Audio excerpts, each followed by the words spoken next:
you can get all the insight on Mutant TV.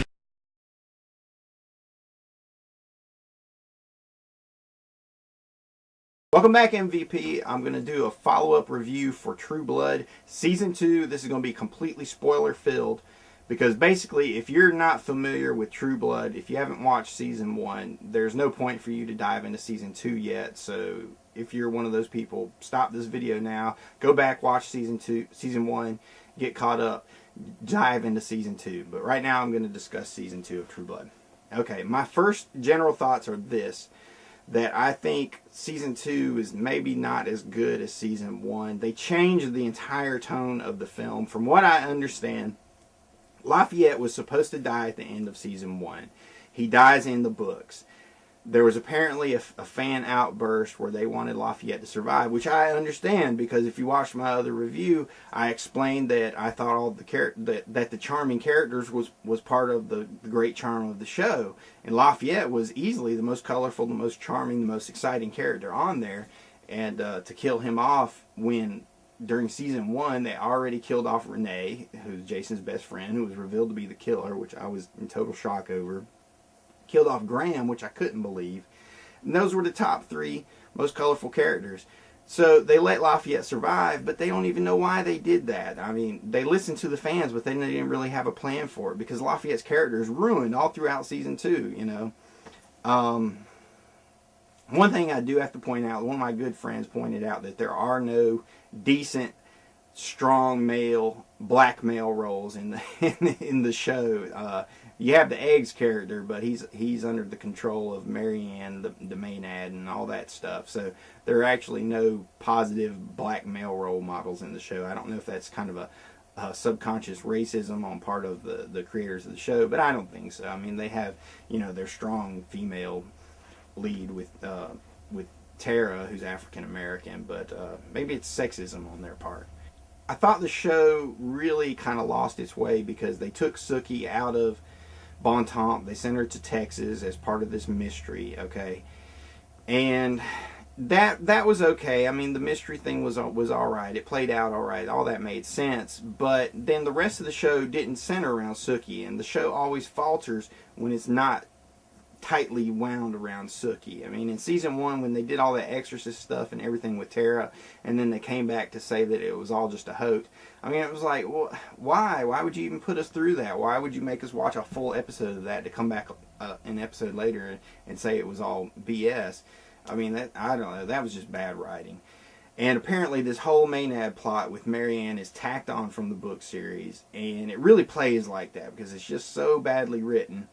But I'm entranced by it. I do like Tara. I don't really like the way she's kind of, you know, it's just blindly falling in with Marianne and got sucked into this whole thing when she knows that there are obviously bizarre events going on. But I guess that's, you know, part of the deal with Marianne. She does, you know, kind of control people's minds and emotions in a certain way. So I'm willing to buy that.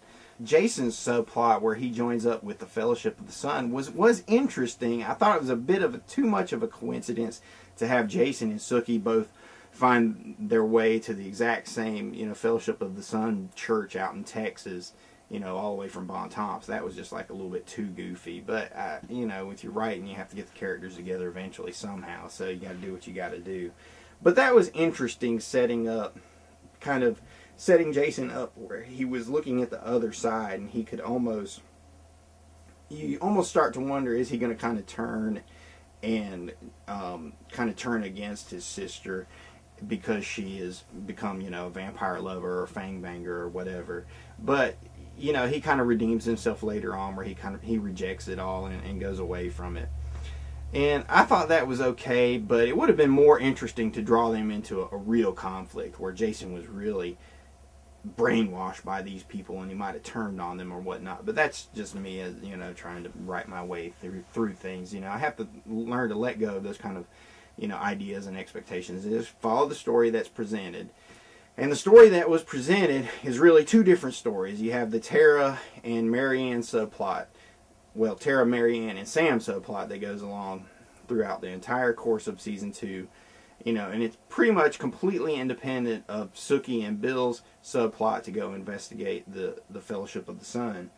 And you know, I thought that was one of the big drawbacks of the show. Really, the entire season should have led up to the final confrontation with the Fellowship of the Sun and the freeing of Godric and all of those things, because there were some major emotional beats and resolutions that came in during those episodes.